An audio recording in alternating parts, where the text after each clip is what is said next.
அன்பார்ந்த எனதருமை யூடியூப் நேயர்களுக்கு வணக்கம். இதுவும் ஒரு முக்கியமான பதிவு தான். மனித வாழ்க்கையில் பெரும் பணம் என்று சொல்லக்கூடிய ஒன்று வேணும். பெரும்பணம் என்பது நம்மளுடைய தகுதிக்கு தக்கன ஒரு பணம் கண்டிப்பாக வேணும். அப்ப எல்லா மனிதருமே என்ன சொன்னாலும் பொதுவாக பணம் நமக்கு நல்லபடியாக வரணும் அப்படின்னா ரெண்டு விதமான பாயிண்ட்டை எப்பயுமே பிடிங்க. லக்கண புள்ளியும் ஒரு நட்சத்திரம் தான், ராசி புள்ளியும் ஒரு நட்சத்திரம் தான். ஏன்னா உடல் உயிர் இது ரெண்டும், இப்ப உயிர் என்று சொல்லக்கூடிய அந்த மூச்சு காற்று உள்ள இருக்குது, இந்த உடல் செயல்படுது. உடல் இல்லை என்று சொன்னால் மூச்சு காற்றால் ஒன்றும் செய்ய முடியாது. மூச்சு இல்லை என்று சொன்னால் உடல் பெணம்.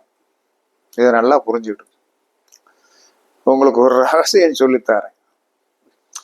எல்லாரும் 8வது நட்சத்திரத்தை இயக்குங்க. 8வது நட்சத்திரத்தை, உங்களுடைய ராசிக்கு 8வது நட்சத்திரத்தை இயக்குங்க, பணம் வரும் அப்படின்னு சொல்றாங்க. ஓகே, அது ஆதி காலத்தில் சொல்லப்பட்டுள்ளதுதான். அப்ப அந்த 8வது நட்சத்திரத்தை ஒரு மனிதன் இயக்கும் போது பணம் வந்ததா? ஒரு 50% வந்திருக்கலாம், ஒரு 70% வந்திருக்கலாம், 100% வராம தான் இருக்கும். இதுக்கு என்ன காரணம் அப்படிங்கிறத நம்ம தெரிஞ்சுக்கிடணும். என்ன காரணம் அப்படின்னு தெரிஞ்சுக்கிட்டு நமக்கு ஒரு நிரந்தரமான வருமானம் வருவதற்கு நம்ம ஷார்ட்கட் என்று சொல்லக்கூடியது நம்ம 8வது நட்சத்திரம் தான். அப்ப இந்த 8வது நட்சத்திரம் என்று சொல்லக்கூடியது ஒரு மனிதனுக்கு பிறப்பு நட்சத்திரத்திற்கு 8வது நட்சத்திரம் எடுத்துக்கிடுங்க. லக்கண புள்ளி நட்சத்திரத்துக்கு 8வது நட்சத்திரம் எடுத்துக்கிடுங்க. சூரியனுடைய புள்ளி, சூரியன் நின்ற நட்சத்திரத்துக்கு 8வது நட்சத்திரம். 3ஆச்சா? இன்னொரு விதமும் சொல்றேன். லக்கணாதிபதி நின்ற நட்சத்திரத்துக்கு 8வது நட்சத்திரம். கரெக்ட். இந்த 4 நட்சத்திரத்தை எடுத்துக்கிட்டு இதுக்கு 8வது நட்சத்திரத்தை பாரு. லக்கண புள்ளிக்கு 8வது நட்சத்திரம், ராசி புள்ளிக்கு 8வது நட்சத்திரம், சூரியன் நின்ற நட்சத்திரத்துக்கு 8வது நட்சத்திரம், லக்கணாதிபதி நின்ற நட்சத்திரத்திற்கு 8வது நட்சத்திரம். இதுதான் 4 கொட்டகால். ஒரு பக்கம் சூரியனும் சந்திரன் எடுத்துக்கிடுங்க, இன்னொரு பக்கம் லக்கணாதிபதி, லக்கணாதிபதி. இந்த 4 பந்தக்கால் ஊனியாச்சுன்னா நாம தங்குவதற்கு ஒரு இடம் கிடைச்சிடும். அப்ப இந்த 4 நட்சத்திரங்களுக்கு 8வது நட்சத்திரம் இருக்கு இல்லையா, 4 நட்சத்திரத்துக்கு 8வது நட்சத்திரம் உங்களுக்கு ஃபேவரட்டா தான் வரும். நீங்க அந்த நட்சத்திரத்துக்கு, லக்கணாதிபதி நின்ற நட்சத்திரத்துக்கு 8வது நட்சத்திரம் எது எடுத்துக்கிடுங்க. ராசி நின்ற நட்சத்திரத்துக்கு 8வது நட்சத்திரம், லக்கண புள்ளி நின்ற நட்சத்திரத்துக்கு 8வது நட்சத்திரம், சூரியன் நின்றதுக்கு 8வது நட்சத்திரம், லக்கணாதிபதி நின்ற நட்சத்திரம். அப்ப 4 நட்சத்திரம் எடுத்துக்கிட்டு எதுன்னு பார்த்துட்டு இந்த இது இருக்கு இல்லையா, இந்த 4 நட்சத்திரத்துல என்ன சொல்றேன்னா, லக்கணாதிபதி நின்ற நட்சத்திரத்துக்கு 8வது நட்சத்திரம் அப்படின்னு சொல்லக்கூடிய நட்சத்திரத்திற்கு அதுல கிரகம் இருக்கணும். இப்ப ஒருத்தர் மேச லக்கணம், பரணி நட்சத்திரத்துல லக்கண புள்ளி இருக்கு. அப்ப பரணி, கார்த்திகை, ரோகிணி, மிருகசீரிடம், திருவாதிரை, புனர்பூசம், பூசம், ஆயில்யம், கேட்டை, ரேவதியில ஏதாவது கிரகம் இருந்தா தான் நீங்க அந்த 8வது நட்சத்திரத்துக்கு உண்டான உணவை தின்னாலும் வேலை செய்யும். சும்மாவே என்ன சொல்றேன்னா நீங்க அந்த 3 நட்சத்திரத்திலையும் கிரகமே இல்லாமல் அந்த இதை நீங்க 8வது நட்சத்திரத்தை இயக்குங்க அப்படின்னு நீங்க சொன்னீங்கன்னா எப்படி இயங்கும்? இயங்காது இல்லையா? நான் சொல்றது கரெக்டா இருக்கும். நான் எப்பயுமே ஒரு விஷயத்த பேசணும்னா ரொம்ப விவரமா பேசணும், மக்களுக்கு விழிப்புணர்வு கொடுக்குற மாதிரி பேசணும். இதுல கடவுள் என்ன செய்வான் தெரியுமா? 4 பாயிண்ட கொடுத்து 1 பாயிண்ட் இல்லைனாலும் நமக்கு கண்டிப்பா கிரகம் இருக்கும். அப்ப முதலில் லக்கண புள்ளி, லக்கண புள்ளிக்கு 8வது நட்சத்திரம், அதற்கடுத்து என்ன சொன்ன 17வது நட்சத்திரம், 26வது நட்சத்திரத்துல கிரகம் இருந்தால் நீங்கள் அந்த 8வது நட்சத்திரத்திற்கு உண்டான உணவை தானம் பண்ணினாலும் சாப்பிட்டாலும் உங்களுக்கு பணம் வந்துடும். நீங்க வந்து என்ன சொன்னா கண் மூடிக்கிட்டு இதை செய்யலாம், இல்லைன்னா உங்களுக்கு வராது. அதை விட்டு தூக்கி வச்சிருங்க. இது இது நமக்கு வந்து ஆகல, என்ன செய்ய முடியும்?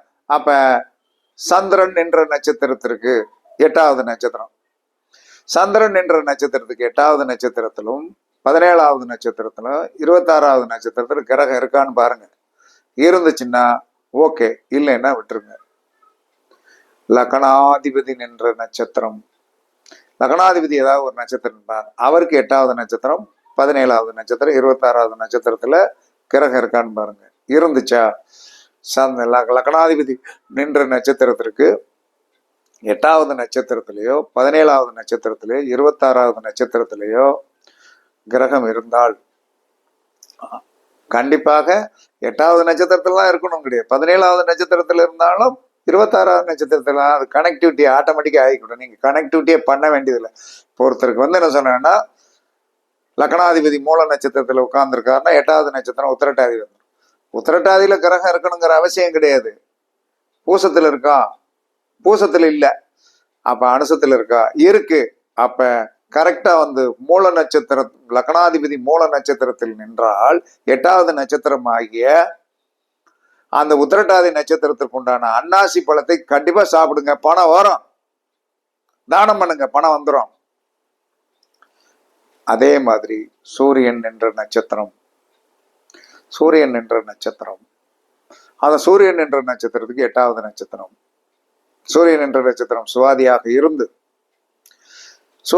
இருந்து அந்த சுவாதிக்கு 8வது நட்சத்திரம் சுவாதி விசாக அனுசம் கேட்டை மூலம் புராடம் உத்திராடம் திருவோணம், திருவோணத்தில் ஒரு கிரகம் இருக்கா, அல்லது ரோகிணியில ஒரு கிரகம் இருக்கா, அல்லது அஸ்தத்துல கிரகம் இருக்கா, இதுல 3ல எது ஒண்ணு இருந்தாலும் அந்த சூரியன் என்ற நட்சத்திரத்துக்கு 8வது நட்சத்திரத்துக்கு உண்டான உணவை சாப்பிடுங்க. ரோகிணியும் வேலை செய்ய, அஸ்தம் வேலை செய்யும், உங்களுக்கு பணம் வரும். சும்மா வந்து என்ன சொல்றான்னா ஒரே 8வது நட்சத்திரம், சந்திரனுக்கு 8வது நட்சத்திரம், சந்திரன் 8வது நட்சத்திரத்துக்கு கிரகம் இருக்காயா, இருந்துச்சுன்னா யூ வில் லக்கி மேன். இல்லை என்று சொன்னால் இல்லாத என்ன செய்ய முடியும்? இல்லாத வந்து என்ன சொல்றாங்கன்னா வந்து நமக்கு 4 காரணிகள் கடவுள் கொடுத்திருக்காரு. அந்த 4 காரணியில ஒரு காரணியை நீங்கள் ஒரு காரணினாலும் கண்டிப்பா மனுஷன் அந்த அளவுக்கு மைனஸான மனுஷனாக எந்த கடவுளும் பிறக்க வைக்க மாட்டார். அதனால நீங்க வந்து என்ன சொன்னா கண்டிப்பாக கடவுளை நம்பலாம், கடவுளை நம்பலாம். அப்ப கடவுளை நம்பலாம். நான் என்ன சொன்னேன்னா கடவுள் எந்த மனிதனை அனாதையாக படைக்கவில்லை ஐயா.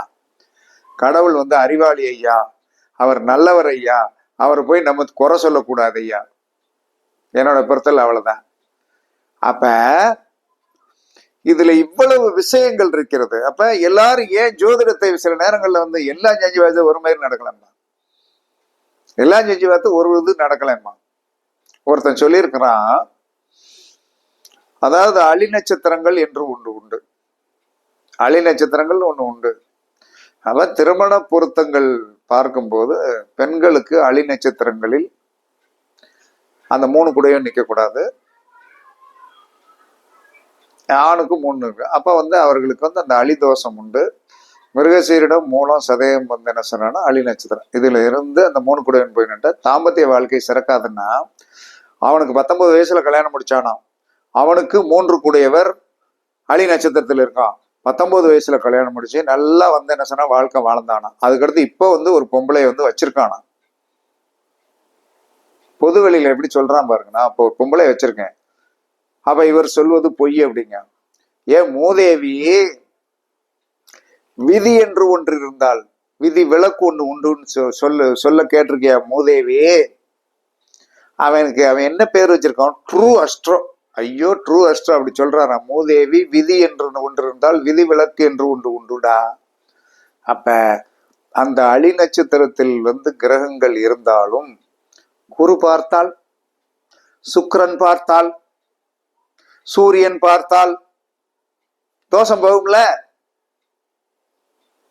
தோஷம் போகும் இல்லையா, இந்த மூளையை இப்படி திருப்பி செலுத்து. எனக்கு அலி நட்சத்திரத்தில் கிரகம் இருக்கிறது, நான் வந்து கல்யாணம் முடித்திருக்கிறேன், ஒரு அப்பாட்டி வச்சிருக்கிறேன், பொது வழியில் எழுதுகிறாய நாயே, நீ எவ்வளவு தூரத்திற்கு தூரப்பட்ட நாயா இருப்ப. பொது வழியில் எழுதுறாயா நான் வந்து ஒரு அப்பாட்டி வச்சிருக்கேன், இவர் சொல்றது பொய்யுங்க. இல்லை, நான் எப்பயுமே வந்து என்ன சார் முன்னோர்கள் சொல்லி தாண்ட பேசுவேன், நான் வந்து ஆத்தர் கிடையாது ஜோதிடத்திற்கு. இப்படி எல்லாம் மக்கள் இருக்காங்க. ஆமா, இந்த மாதிரி மக்கள் என்ன நினைக்கிறான்னா, காழ்ப்புணர்ச்சி காழ்ப்புணர்ச்சி காழ்ப்புணர்ச்சி. எது காழ்ப்புணர்ச்சி விடுற? ஏன்ட்ட ஒரு காரியமா வந்து உனக்கு செஞ்சு கொடுக்க முடியாதுன்னு சொல்லிட்டேன். இதை இன்னமும் வன்மமா வச்சிட்டு இருக்கேன். உனக்கு எனக்கு வந்து ஒத்து வரலைன்னா நான் என்னடா பண்ண முடியும்? நீயே பணம் பணம் பணம். ஆமா, இந்த உலகத்தில் யாராவது பணத்திற்கு ஆசைப்படாத ஒரு மனிதனை என்கிட்ட கொண்டாந்து நிறுத்துங்க ஐயா. ஜோசியம் பாக்குறவன்ல ஒருத்தரை கொண்டாந்து நிறுத்துங்க. யாருமே இல்லை. நான்லாம் பணத்துக்கு நல்லா ஆசைப்படுறாள். ஏன்னா எனக்கு வீடு இருக்கு, குடும்பம் இருக்கு, தொழில், என்கிட்ட வேலை பார்க்குறவங்களுக்கு தீபாவளிக்கு போனஸ் போடணும். எப்படா சார் வந்து என்ன சொல்றான்னு, நமக்கு எவ்வளவு கொடுப்பாரு அப்படின்னு காத்துட்டு உட்காந்துருக்கான். அப்ப நான் பார்க்குற தொழில் இருந்தா தான் என் வருமானத்தை கொண்டு வர முடியும். இப்படி களிசடையான மக்கள், முட்டாள்கள் அப்படி இருக்கிறான். அவனை என்ன சொல்ல? இதை நம்ம திட்டணும்னா, ஐயோ நீங்க பொது வழியில இப்படி எல்லாம் நீங்க அசிங்கமா திட்டுறீங்களே, நீங்கள் பொது வழிக்கு வந்தீங்க. ஏன்னா பொது வழிக்கு வந்தோம்னா என்ன சொல்ற, நீங்க பேசுறதால நாங்க கேட்டுக்கிட்டா இருக்கோன்னா, எங்க சேனலுக்குள்ளதான் பேசுறான். பொது சேனல்ல வந்து பேசல, எங்க சேனல், என் சேனல், என்னுடைய தனிப்பட்ட சேனல். இந்த சேனல்ல எனக்கு பேசுவதற்கு உரிமை உண்டு. இதே வந்து நீ போட்ட கமெண்ட்டை வந்து கட் பண்ணி விடுறதுக்கு உண்டு, எனக்கு வெளி தெரியும். அதே சமயத்துல உன்னை அந்த சேனலுக்குள்ளே உட்கார வச்சிருக்க மாட்டேன், தூக்கி எறியறதுக்கு எனக்கு உரிமை உண்டு. ஏன் சுய இதுடா, இது என் சேனல். இன்னொருத்தன்ட்ட நான் பேசி வந்து என்ன சொல்றேன்னா, அவன்கிட்ட வந்து விளம்பரத்துக்காக நான் பேசி 10 பைசா வாங்குறதுக்கு எனக்கு தேவையில்லை. எலிவனையாளனும் தலைமலை என்கிற இருக்கிறவன். அதனால யார் கமெண்ட் பண்ணாலும் ஜோதிடத்தில் விதி என்று ஒன்று இருந்தால் விதி விளக்கு என்று ஒன்று உண்டு என்பதை எல்லோரும் தெரிந்து கொள்ளுங்கள். தெரிஞ்சுக்கிட்டு நீங்க பேசுங்க. நான் இதுக்கும் பதில் கொடுப்பேன். ஆனால் யாராவது இன்னைக்கு வரைக்கும் ஒருத்தர் எப்பயாச்சும் ஒரு மாசத்துக்கு ஒருக்க என்ன சொல்றான்னா, ஒருத்தர் வந்து இப்படி வந்து துள்ளுவான். ஆனால் தைரியம் இருந்தா போன் நம்பரை போயிட்டு பேசு. முடியுமா உன்னால? எனக்கு கிளிகளின்னு கிழிச்சிருவேன், அது தெரியும். அதனால வந்து அப்படி காரி தூக்கிட்டே போய்கிட்டே இருக்கிறது. உனக்கு என்னைக்கு இருந்தாலும் சொல்லித்தான். என்னிடம் காரியம் சாதிக்க வேண்டும் என்று சொன்னால் அன்பு, பணிவு, இது இருந்தால் காரியம் சாதிக்கலாம். உன் பணத்துக்கெல்லாம் நான் அடிமை கிடையாது.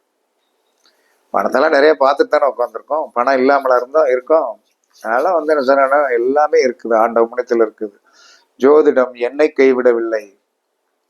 அதனால இந்த விதி மதி கெதி, விதி மதி கெதி லக்கணாதிபதி நின்ற நட்சத்திரத்திற்கு 8வது நட்சத்திரத்தில் கிரகம் இருந்தால் எத்தனை இதுல இருக்குன்னு பாருங்க.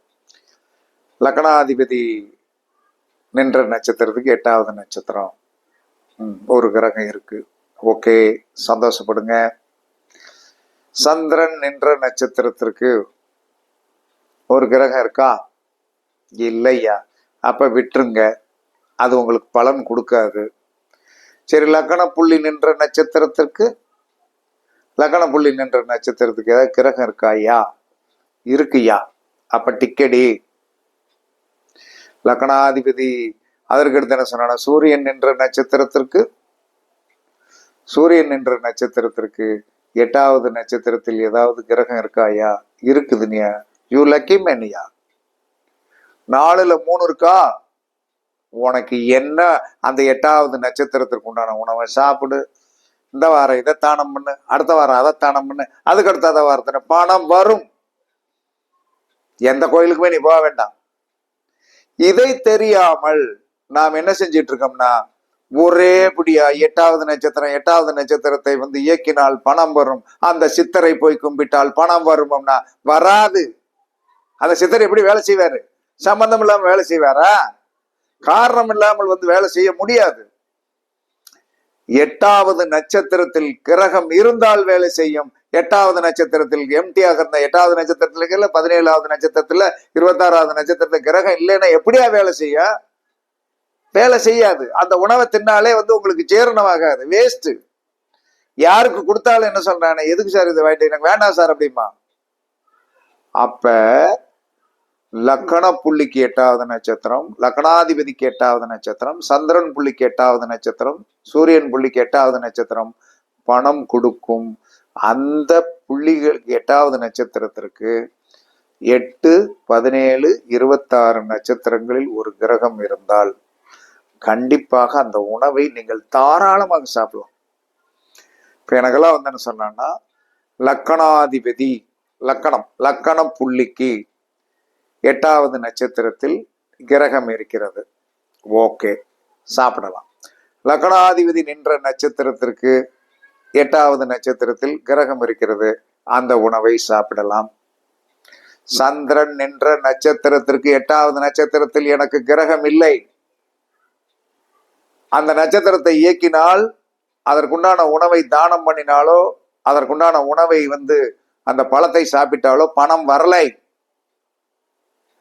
நிரூபணம் ஆயிடுச்சா? சூரியன் நின்ற நட்சத்திரத்திற்கு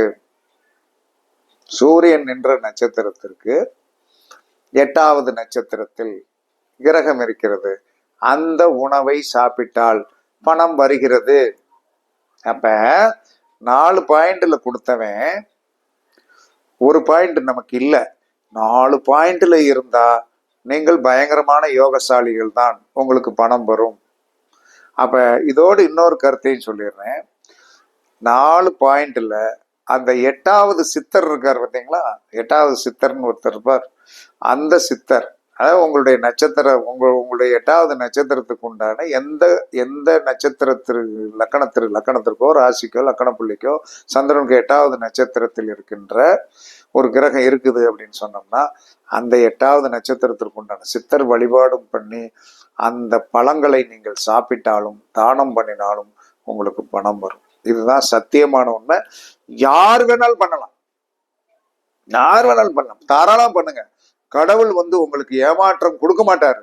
ஆனால் அந்த 8வது நட்சத்திரத்துல ஒரு கிரகம் 8, 17, 26 கிரகம் இல்லாமல் நம்ம என்ன பண்ணினாலும் ஜோசியரை குறை சொல்ல வேண்டிய சூழ்நிலை வந்துடும், கடவுளை குறை சொல்ல வேண்டிய, நம்ம தலையெழுத்து இப்படித்தாண்டாங்கிற பேச வேண்டிய நிலைமை வந்துடும். அதனால் தயவு செய்து, ஒரு கருப்பொருள் இல்லாமல் ஜோதிடம் இல்லை. கருப்பொருள் தான் நம்மளை வெற்றி பெற வைக்குமே தவிர, சும்மா போய் வந்து 8வது நட்சத்திரத்துக்கு உண்டான உணவை தின்னுகிட்டே இருந்தேன், கொடுத்துக்கிட்டே இருந்த ஒன்று நடக்காது. இருந்தால் நடக்கும், சட்டியில் இருந்தால் அகப்பையில் வந்துவிடும், இல்லை என்றால் வராது. இதை பரிச்சித்து பாருங்கள். கண்டிப்பாக வந்து என்ன சொன்னா, ஒவ்வொரு நட்சத்திரங்களுக்கு உண்டான உணவுகள் வீடியோ போட்டிருக்கேன், நிறைய பேர் தேடுறீங்க, கிடைக்க மாட்டேங்குது. இந்த வீடியோவில் அடுத்த வீடியோவில் 8வது நட்சத்திரத்திற்கு உண்டான, அதாவது 27 நட்சத்திரத்துக்கு உண்டான சித்தர்களும் 27 நட்சத்திரத்திற்கு உண்டான உணவுகளையும் இலகுவாக சொல்லுகிறேன். அடுத்த வீடியோவில் கண்டிப்பாக படிச்சு பாருங்க, குறிச்சு வச்சுக்கிடுங்க. உங்களுக்கும் கண்டிப்பாக, நீங்கள் வந்து அதிர்ஷ்டசாலி இல்லைன்னு சொல்லவே முடியாது, நீங்களும் அதிர்ஷ்டம் பெற்று இருப்பீர்கள். தேடி கண்டுபிடிச்சிட்டீங்கன்னா அவ்வளவுதான், சாப்பிடுங்க, கண்டிப்பா நடந்துரும் என்று கூறி உங்களிடமிருந்து விடைபெறுவது சிப்பிப்பாறை ஜோதிடர் சாதிராகும் ஜெயபாலாஜி. சுகமே சூழ்க, வாழ்க வளமுடன். வணக்கம்.